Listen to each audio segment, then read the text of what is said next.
வெறுப்பை காட்டுவதற்கு இருக்கக்கூடிய ஒரே வழி அந்த அவையை விட்டு வெளியே வாக் அவுட் பண்ணுவது. அப்படி இவனுக்கு யாரெல்லாம் உடன்பட்டார்களோ அந்த மன்னர்களை அழைத்துக் கொண்டு அவன் வெளியேறினான். யுதிஷ்டிரர் இப்பதான் கழுத்தை பிடிச்ச வெளியில் தேடணும், செக்யூரிட்டி கார்டு வச்சு நீ என்ன போகுது, நாங்களே குண்டு கட்ட தூக்கி வெளியில் தூக்கி போட்டுருவோம், கதவார சாத்திட்டோம், அவனுக்கு திரும்பவும் உள்ள வராதுபடி. ஆனா இவர் என்ன பண்ணார், யுதிஷ்டிரர் ஓடி போய் என்ன இருந்தாலும் நீங்க அப்படியெல்லாம் கோவப்படக்கூடாது, யாரை பத்தி இப்படி எல்லாம் கேவலமான விஷயங்கள் எல்லாம் நீ பேசுற, பீஷ்மர் எவ்வளவு பெரியவர், அவரை ஏன் இப்படி அவமானப்படுத்துற, கிருஷ்ணன் எவ்வளவு பெரியவன், அவனை ஏன் இப்படி எல்லாம் கடுமையான வார்த்தைகளை பேசாதே, சந்தன புத்திரனான பீஷ்மரை அவமதிக்காதே. பீஷ்மர் சொன்னார், அவர் கிருஷ்ணரை பற்றி எல்லாம் தெரிந்தவர், அவர் சொன்னதின் பேரில் தான் நான் செய்திருக்கிறேன், அவர் எதுவுமே நியாயமில்லாத ஒரு விஷயத்தை சொல்ல மாட்டார், ஆகவே அவர் சொன்னதை ஏற்றுக்கொள். இங்குள்ள அரசர்களில் பலர் உன்னை விட மூத்தவர்கள், அவர்களெல்லாம் ஏற்றுக்கொண்டு இருக்கிறார்கள் இந்த முடிவை, நீ ஏற்க மறுப்பது சரியல்ல, ஆகையால் இதை நீ ஏற்றுக்கொள்ள வேண்டும் அப்படின்னா போங்கடா அப்படின்ட்டு அவன் போயிட்டான். அப்படி போனவன் இவர் உடனே சொன்னார், பீஷ்மர் நீ ஒன்றும் சமாதானம் செய்ய வேண்டாம், சமாதானம் செய்கிற அளவுக்கு அவன் ஒரு பெரிய மனிதனும் அல்ல, சிசுபாலனை நாம் மதிக்க தேவையே இல்லை, அவர்கள் வெளியேறிய பின் நாமே இப்பொழுது வாக்கெடுப்பு நடத்துவதுதான் நல்லதே ஒழிய அவர்களுக்கு மரியாதை கொடுத்து அவர்கள் வந்ததற்கு பின்னால் தான் வாக்கெடுப்பு நடத்துவது என்பதெல்லாம் தேவையற்ற விஷயம். இந்த சபையில் உள்ள அரசர்களில் கிருஷ்ணனால் ஜெயிக்கப்படாத எந்த அரசனையும் நான் பார்க்கவில்லை. கிருஷ்ணன் அவன் வீரனும் கேட்கிறான், நம்மளைய அவன் வீரனான்னு கேட்கிறான். இங்க இருக்கக்கூடிய மன்னர்கள் சொல்லட்டும், இவர்கள் யாரை கிருஷ்ணன் ஜெயிக்கவில்லை, யாரை கிருஷ்ணன் ஜெயிக்கவில்லை, அப்படி இருக்க கிருஷ்ணனுக்கல்லாமல் வேறு யாருக்கு முதல் மரியாதை செய்ய முடியும், எல்லோரும் ஏற்கிறார்கள், இவன் மட்டும் ஏற்கவில்லை. அப்படி என்று இப்ப கிருஷ்ணனுடைய பெருமையை பீஷ்மர் சொல்ல தொடங்குகிறார். இந்த கிருஷ்ணன் ஏதோ சாதாரண மனுஷன் நினைக்காத, நல்லா கவனிச்சுக்கணும், ஒரே நேரத்துல ஒரே காலகட்டத்துல கிருஷ்ணன் உயிரோடு இருந்த பொழுது சமுதாயம் முழுவதையும் கிருஷ்ணன் அவதார புருஷன் என்பதாக ஏற்கவில்லை, ஏற்காது எப்பொழுதுமே வழக்கம்தான். அதனால ஏற்றுக்கொள்ளுகிறவர்களும் இருப்பார்கள், ஏற்றுக்கொள்ளாதவர்களும் இருப்பார்கள். ஏற்றுக்கொள்ளுகிறவர்களோடு டிகிரி வேறுபடும். இப்ப நம்ம கண்முன்னால நமக்கு இது உதாரணம் தெரியுதுன்னா, இப்ப சத்யசாய் பாபா இருந்தார், சத்யசாய் பாபாவை பகவான் என்பதாகவே நினைத்து அவர் பின்னாடி போனவர்கள் ஏராளமான பேர்கள். அதனால இந்த சமுதாயம் முழுக்க சத்ய பாபா பாபா பகவான் ஏற்றுருந்தார், ஏற்றுக்கல.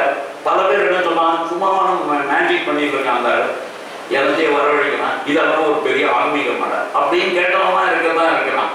இன்னொரு பக்கத்துல அவர் என்னதான் சாமியோ இல்லையோ போட்டேன், ஆனா அந்த ஆள் என்னதான் பண்றாங்க, எவ்வளவு நல்ல காரியம் பண்ணிட்டு இருக்கான், எவ்வளவு தொண்டு பண்றான், அவளெல்லாம் தொண்டு பண்ற ஆட அந்த தொண்டுக்காரரை நம்ம மதிச்சு தானே ஆகணும். இப்ப நல்லா கவனிச்சிங்க, தொண்டுக்காரர் மதிப்பது என்பது வேறு, அவரை பகவான் என்று பார்ப்பது வேறு, அவரை ஆன்மீக பக்குவம் வந்தவர் என்பதாக பார்ப்பது வேறு.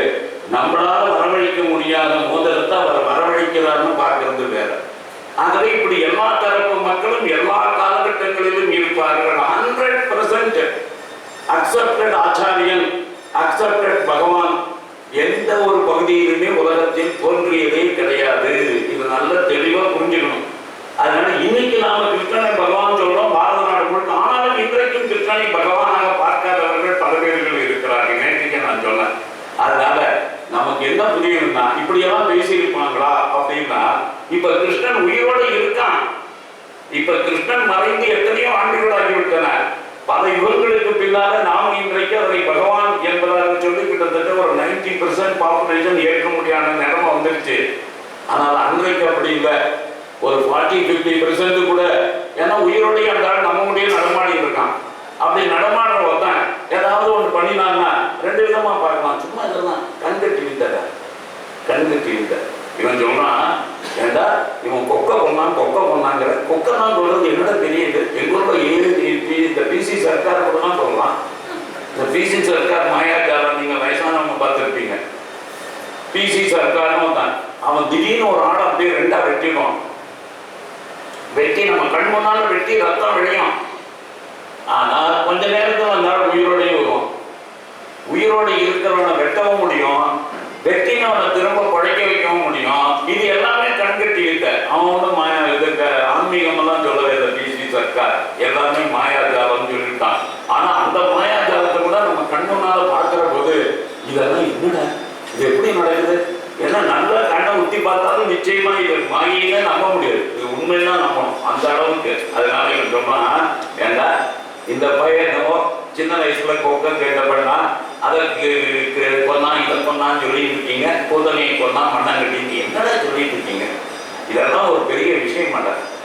இவன் என்னைக்காவது ஆம்பளையை எதிர்த்து நின்று எவனையாவது சண்டை போட்டிருக்காங்கடா, எவனுடைய நேருக்கு நேரம் சண்டை போட்டு அவனை கொண்டிருக்காங்க. எல்லாமே ஒரு மாயையில பண்றப்ப, எல்லாத்தையுமே சூழ்ச்சியில பண்றான்.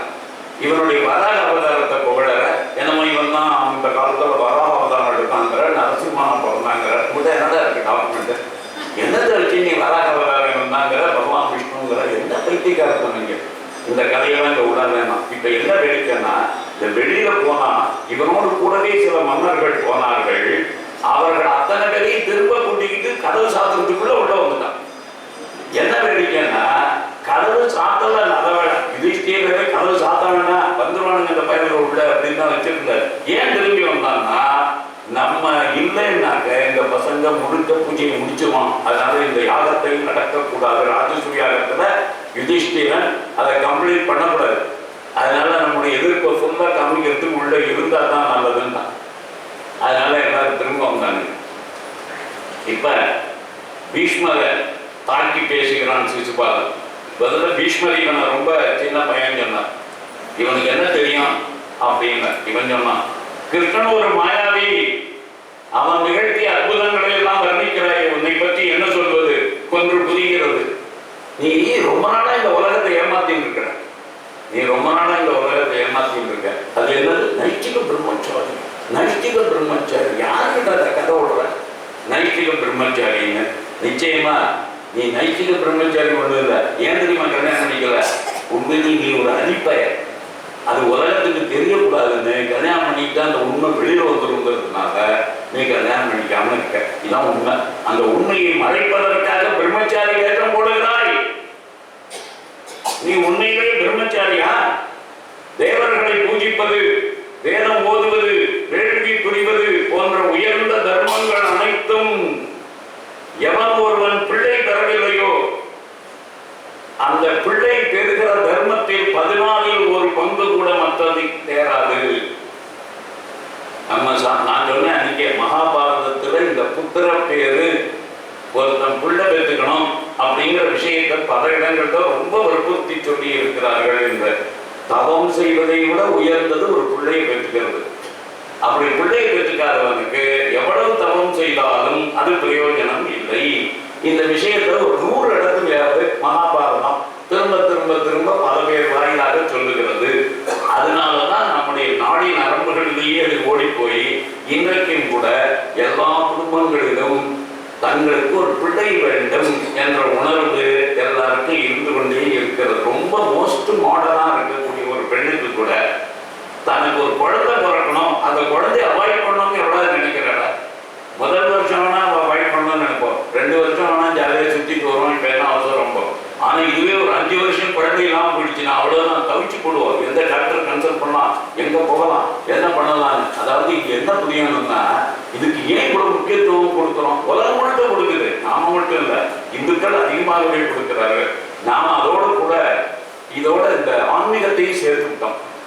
மற்றவங்க எல்லாரும் பிள்ளை பெற்றுக்கணுங்கிற ஆசை எல்லாருக்கும் இருக்கு, எல்லாரும் பிள்ளை பெற்றுக்கிறாங்க. ஆனா நமக்கு சந்ததி விருத்தியாகணும்.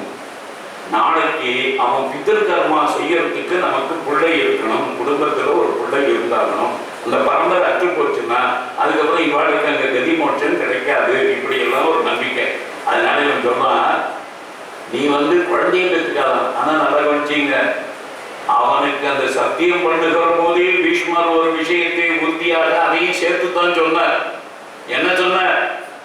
பிள்ளை பிறக்கிறவனுக்கு என்னெல்லாம் உலகம் கிடைக்குமோ அத்தனை உலகங்களும் திருமணம் செய்து கொள்ளாத எனக்கும் கிடைக்கும்.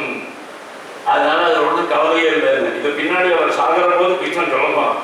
அவர் சாகிற போது கடைசியில உயிரை விடுகிற நேரத்துல கிருஷ்ணன் அதுக்கு அத்தாட்சி சொல்லப்போம். உனக்கு எந்த விதமான கவலையும் வேண்டாம், உனக்கு எல்லா உலகங்களும் திறந்திருக்கின்றன, நீ தான் பெரிய புண்ணியாத்மா அப்படின்னு.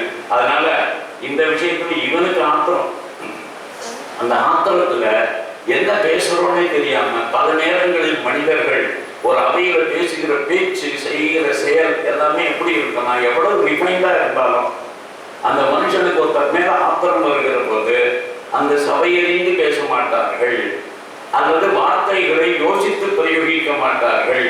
அப்படி நடக்கக்கூடியது இயல்பு. அதுக்குதான் சிசுபாலன் இந்த உதாரணம். அதனால பல வகையான யாகங்கள், விரதங்கள், உபவாசங்கள் சந்ததி இல்லாதவனுக்கு எந்த பயனையும் தராது என்பதுதான் நம்முடைய சாஸ்திரங்கள் தீர்மானமாக சொல்வது.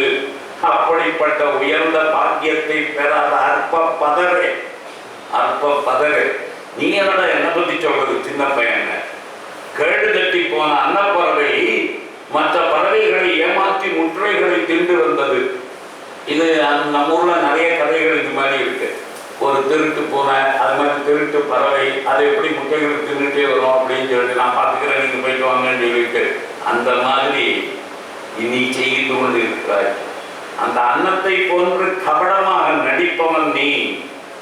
இப்ப இவன் சொன்னாலே பாட்டோட்டவன் இல்லடா, எல்லாம் சேரத்துக்கு போடுங்கடா, எல்லாம் சேரத்துக்கு அடிங்கடா, மைக்க போடுங்க, என்னடா பெரிய யுதிஷ்டிரா யாகம் மண்ணாங்கட்டி இந்த யாகத்தை நடந்து விடாதீர்கள், எந்த விதமான பூர்ணாகுதியும் நடக்கக்கூடாது இங்கு. அதனால அந்த பூர்ணாகுதிக்காக எதெல்லாம் வச்சிருக்கோம் தூக்கி போட்டுங்கடா கீழே. அப்படியே எல்லாரும் உள்ளுக்குள்ள நுழைஞ்சு எல்லாத்தையும் மயக்கப்படுங்கிறதும் சேர தூக்கிறது மாதிரி பெரிய கலாட்டம் பண்ணிட்டாங்க. இப்ப என்ன இப்படி எல்லாம் நடக்கிறது அப்படின்னு யுதிஷ்டிரை விக்கிச்சு போய் அவருக்கு சீட்டை போயிடுச்சு. அவர் சீட்டை தூக்கி போயிட்டாங்க.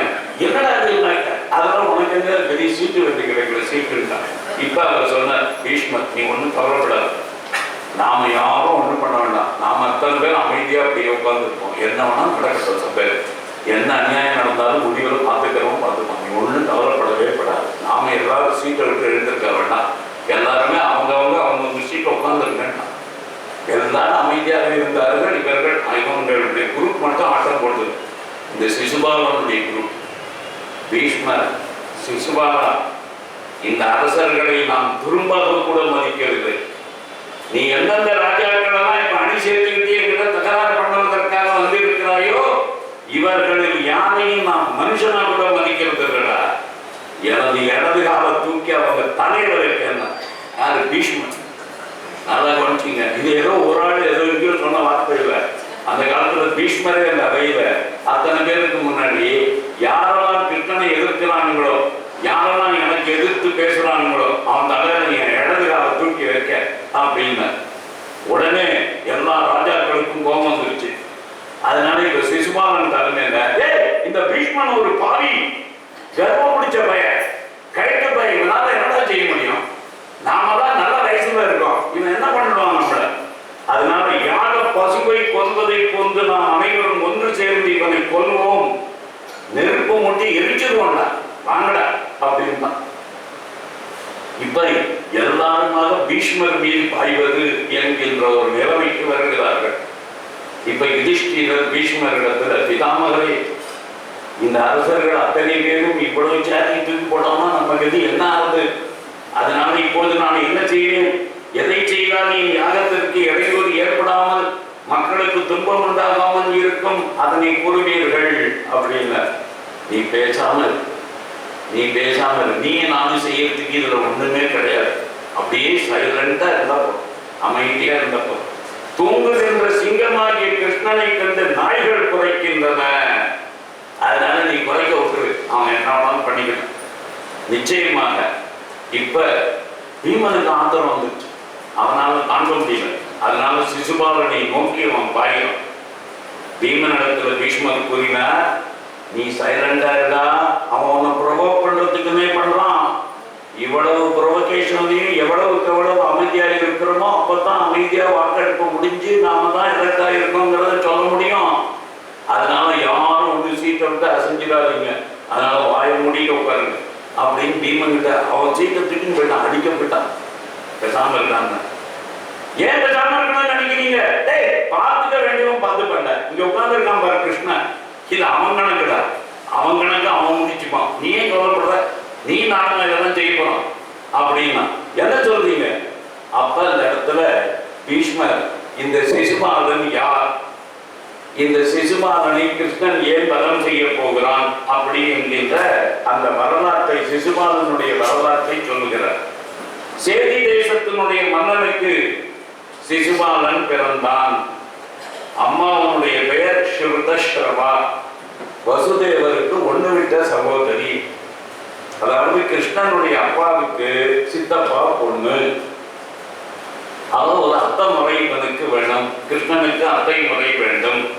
அப்பாவனுடைய பேர் தாமகோஷ். அதனால அவருடைய மகன் இவன். இந்த சிசுபாலன் தாமகோஷ் என்பவனுடைய மகன். இவனுக்கு அம்மா இவன் குழந்தைய பெற்ற போது ஒரு பெரிய அதிர்ச்சியும் ஆச்சரியமும் நடந்துட்டு, எல்லா குழந்தைகளுக்கும் இருப்பது போல 2 கண்கள் இல்லாமல் 3 கண்கள் இருந்தன. எல்லா பிள்ளைகளுக்கும் இருப்பது போல 2 கைகள் இல்லாமல் 4 கைகள் இருந்தன. அதனால எந்த ஒரு தாய்க்கு தான் அது பிடிக்கும், எந்த ஒரு தாய் அதை விரும்புவார். அதனால அவளுடைய படபடப்பு, இந்த குழந்தையை யாருக்கும் காட்டவும் முடியாது, இவ்வளவு கேவலமா பிறந்திருக்கு, என்ன செய்வது என்பதாக அவர் பதறினார். அப்போ ஒரு அசரீரி ஒலித்தது. இவன் பெரும் பராக்கிரமம் படைத்தவனாக விளங்குவான், வரலாற்றில் பெருமை படைத்தவனாக இருப்பான். இவனை கொல்ல போகிறவன் ஏற்கனவே பிறந்து விட்டான். இவனை கொல்ல போறவன் பிறந்துட்டானா? யாரால் இவனுக்கு யாரால் மரணம் நேரும்? அந்த யாரால் மரணம் நேரும் என்பதும் உனக்கு தெரிய வரும். இந்த வீட்டுக்கு யார் வந்து இந்த குழந்தையை எடுத்து கொஞ்சுவதற்காக தங்களுடைய மடியில் எடுத்துக் கொள்கிறார்களோ, அப்படி யாருடைய மடியில் இந்த குழந்தையை அவர்கள் கிடத்திக் கொள்கிற பொழுது இந்த 3வது கண்ணும் 2 கைகளும் மறைகின்றனவோ, இவன் நார்மல் ரூபத்துக்கு வருவானோ, அவன்தான் இவனை கொலை செய்ய போகிறவன், ஏற்கனவே பிறந்து விட்டான் அப்படி என்பதாக அந்த அசரீரி ஒலித்தது. அதனால இவருக்கு உடனடியாகவே ஒரு ஆச்சரியம். அது என்ன தெரியுமா, இந்த வரவங்க எல்லாரையும் இப்ப முன்னையெல்லாம் யாராவது வந்து குழந்தையை கொஞ்சினா கூட அப்படியே அசாரதா இருப்பாங்க எல்லா வீட்லையும். இவளுக்கும் அப்படி இல்லை. ஒவ்வொருத்தர் குழந்தையும் அவ வெறுமனா வெட்டி இருந்து இப்படியே திட்டி போய் நாட்கள் தள்ளிட்டு போறதா விட மாட்டாங்க. கொஞ்சம் மடியில் எடுத்து வச்சிங்க அப்படின்னு இப்பொழுது நம்ம மேல பிறந்த குழந்தைய மடியில் கொடுக்கவே மாட்டாங்க. எந்த அம்மாவும் இவன் என்ன அப்படி கொடுக்குறா அப்படின்னு அவங்க எல்லாம் வரவங்க யோசிப்பாங்க. வேற ஒன்றும் இல்லை, இவளுக்கு யாரு மடியில கிடைக்கிற போது இந்த குழந்தை நிச்சயமாகவே இந்த இயல்பான வடிவத்திற்கு வரும். அதை கண்டுபிடிக்கணும். அப்படி எத்தனையோ பேர் உறவுகாரர்கள் தான் வந்து கொண்டிருந்தார்கள்.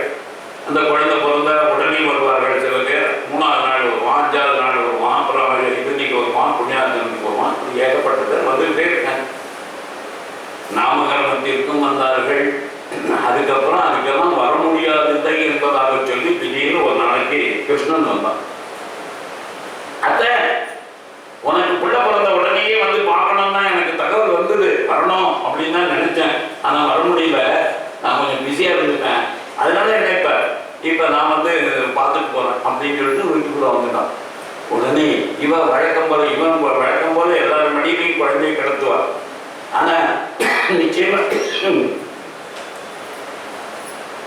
இப்ப நிறைய பேர் மடியில குழந்தையை கடத்தி எதுவுமே நடக்கல அப்படிங்கிறதுனால நாம என்னத்துக்கு அனாவசியமா இவன் சொந்த பையன் இந்த தம்பியோட பிள்ளை அப்படி இருக்கிற போது இவனுக்கு என்ன வந்து நாம குழந்தை கிடக்கணும் அப்படின்னு சொல்லிட்டு பேசாம இருந்தான். என்ன குழந்தை எவ்வளவு அழகா இருக்கு அப்படின்னு சொல்லி இவனே எடுத்து வச்சுட்டான். எடுத்து மடியில வச்சிருந்த உடனேயே அவனுடைய இயல்பான வடிவத்திற்கு சிசுபாலன் வந்து விட்டான். 3வது கண் மறைந்தது, 2 கரங்கள் அதிகமாக இருந்தது மறைந்தது. இப்ப நீயாரா இவனுக்கு யமன், நீயா இவனுக்கு யமன், ஒன்னாலே இவனுக்கு சாவு வரப்போறது. அசரீரி சொல்லியது என்று இவனை எவன் ஒருவன் மடியில் எடுத்து வைத்துக் கொண்டு இவனுடைய இயல்பான வடிவம் வருகிறதோ அவன்தான் இவனுக்கு கொலைகாரனாக விளங்குவான் என்று. நீ அதை கொல்ல போற?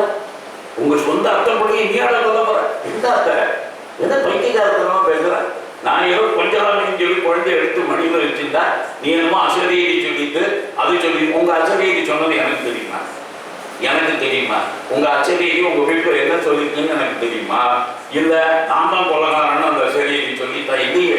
அது என்ன சொல்லிட்டு யாரோ மடியில் எடுத்து வச்சுப்போ உடனே மறைஞ்சதுன்னா போயிடுங்கிற. நீ அதை நம்பிட்டு இருக்க. இப்ப நான் எடுத்து வைக்கல, மறைஞ்சு விட்டு இயல்பா நான் என் மடியில் எடுத்து வச்சிருந்த வேலை உன் குழந்தைக்கு இயல்பான வடிவம் வந்துட்டு இனிமே ஊர் முழுக்க இந்த குழந்தைய நீ தூக்கி போய் எல்லாத்தையும் காட்டலாம். இந்த வினோதமான ஒரு பிறவி என்பதாக இல்லாம இருக்கு. அதுக்கு சந்தோஷப்படு. போய் போய் நான் சொல்றேன் சொந்த அர்த்தம் இல்லையா, என்ன பைத்தியக்காரத்தனமா பேசுறது, அந்த தேவையே இல்லை உனக்கு, இது அவசியமே இல்லை அப்படின்னா. இல்லடா நான் அசரீரியை நம்புறேன், அந்த அசரீரி சொன்னபடி உன் வடிவ குழந்தை வந்தவுடனே அவன் இயல்பான வடிவத்தை எடுத்துனுட்டான்.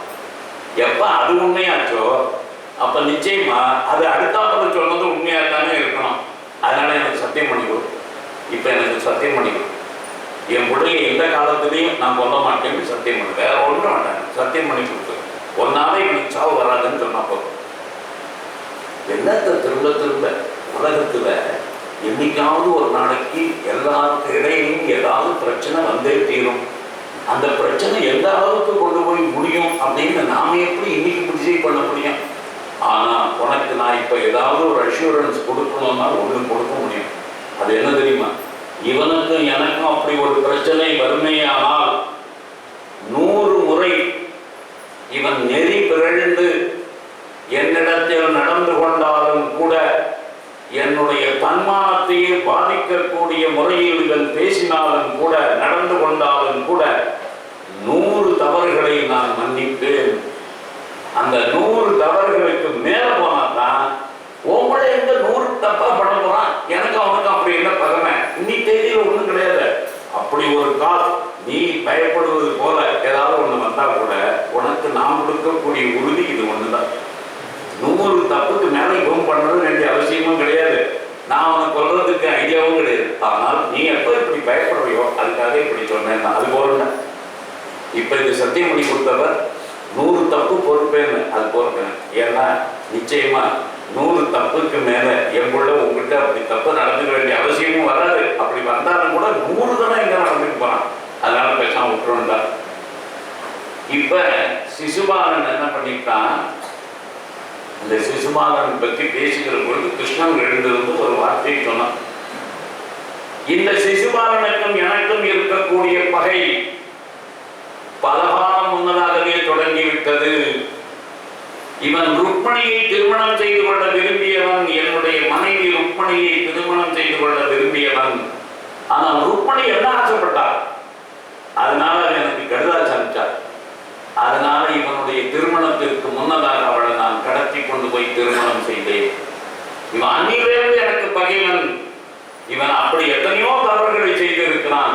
இவன் அம்மாவுக்கு நான் 100 தவறுகளை நிச்சயமாக மன்னிப்பேன் என்பதாக சொல்லி இருக்கிறேன். இப்ப இந்த எண்ணிக்கை 100ஐ தாண்ட போகிறது.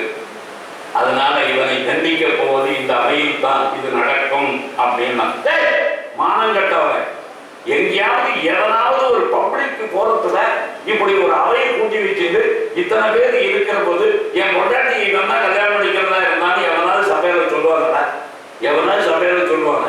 இது எவ்வளவு வருஷம் முன்னாடி நடந்தது.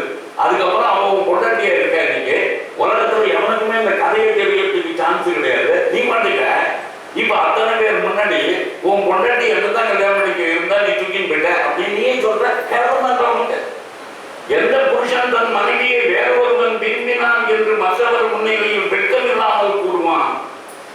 சடைக்காம இது ஒண்ணுக்காகவே ஒன்னு அடிக்கணும் அப்படின்னு எல்லா மன்னர்களோடு கூடவும் கிருஷ்ணன் மீது பாய்ந்தான். ஒரு பெரிய யுத்தமே நடந்தது. நான் சொன்னேன், கல்யாண வீடுகள் சில நேரத்தில் குடிகாரர்கள் நிறைய பேர் கல்யாணத்துல கலந்துட்டாலும் அது கர்மாதி விட போடும். முதல் மரியாதை பிரச்சனை வந்தாலும் தாய்மாமன் சண்டை வந்து அது பெரிய பிரச்சனையா போகும். அதெல்லாம் போகாதபடி பார்த்துட்டு கொள்றதே பல குடும்பங்களில் பெரிய பிரச்சனை. அதாவது சில குடும்பங்கள்ல ரொம்ப டீசென்சி எல்லாம் இருக்கும், அவன் வீட்டுல எல்லாம் இது நடக்காது. இந்த டீசென்சி இல்லாத வீடுகள்லாம் இதெல்லாம் ரொம்ப சகஜமா நடக்கும். அப்படி நடக்கிற போது என்ன பண்ண முடியும், என்ன பண்ண முடியும், யாருக்கு என்ன செய்யுது? வரமான குடிக்க கூடாது, இங்கே ஊத்தி கொடுக்குறானுங்க. கல்யாணத்திலேயே ஊத்தி கொடுக்குறானுங்க, கல்யாணத்திலேயே சீட்டு கட்டு வாங்கி வைக்கிறானுங்க, எல்லாரும் சீட்டு விளையாடுக்கிறாங்களா, மாப்பிள்ளை தோழர்கள் இருக்காங்களா, அவனுக்கு பாட்டில் வேற அவனுக்கு கொடுக்குறானுங்க. அப்புறம் அந்த கல்யாணங்களுடைய கூட கர்மாதிகள் தான் போகாம இருக்கும். நீ பண்ற அத்தனையுமே கட்சியில கொண்டு போய் அதுல தானே முடியும். அதனால வரவனுக்கெல்லாம் நீ 7 ஒயின் வாங்கிக்கிறேன், உனக்கு ட்ரிங்க்ஸ் எல்லாம் உண்டு. அவன் வேற கேட்கலாம், மாப்பிள்ள உன் கல்யாணத்துல அதுக்கு சொல்லிட்டியா புரியுங்க. இவன் உடனே கட்டாயம் அதெல்லாம் உங்களுக்கு கட்டாயம் தனியாக ரூம்ல மாநில அதுக்குன்னே வாங்கி வைக்க சொல்லுங்க. எல்லாம் வாங்கி வச்சிருப்பாங்க. சீட்டு கிட்ட விளையாடுறோம். அதுக்கப்புறம் இதோட கல்யாணங்கிறது ஒரு சம்ஸ்காரம் தான். விவாகம் என்பது சம்ஸ்காரம். ஊர்ல இருக்கிற கண்டவெல்லாம் கூப்பிட்டு கும்மாணம் அடிக்கிறது ஒரு திருவிழா இல்லை. அது மாதிரி தெரிஞ்சுக்கணும். இன்னைக்கு பல குடும்பங்கள்ல விவாகம் என்பது ஒரு சம்ஸ்காரங்கிறதே தெரியாம போயிடுது. நம்ம வாழ்க்கையில எது சம்ஸ்காரங்கிறதே நமக்கு தெரியல. சம்ஸ்காரம் என்றால் நம்மை பண்படுத்துகிற, யாரை பண்படுத்துகிற, ஜீவனை பண்படுத்துகிற. இந்த ஜீவனுக்கு ஒரு லட்சியம் இருக்கு. அது என்னது? இந்த பிறப்பு இறப்பு என்ற சொல்லிருந்து தன்னை விடுவித்துக் கொண்டு பரம்பொருளோட ஐக்கியமாகுது.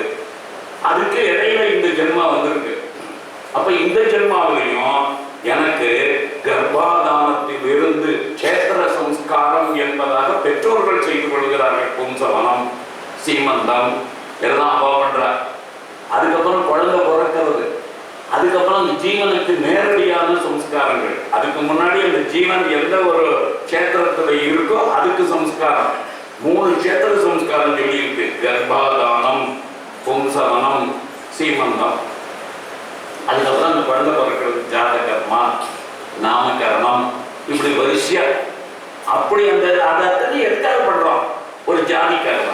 பர்த்டே எல்லாருக்கும் எல்லாரும் கிஃப்ட் கொடுப்பாங்க, எல்லாரும் கேக் வெட்டி மெழுகுவர்த்தி அழைச்சிட்டு போனதுக்காக அந்த ஜீவனை பண்படுத்துகிறோம். அந்த ஜீவனுக்கு இது சம்ஸ்காரம். அப்படியே பண்பட்டு பண்பட்டு பண்பட்டு பண்பட்டு அடுத்த ஜென்மா இதோட உயர்ந்ததா வரும். அதுக்கும் அடுத்த ஜென்மா இதோட உயர்ந்ததா வரும். ஒரு நாளைக்கு ஜென்மா இல்லாமல் போயிடும்.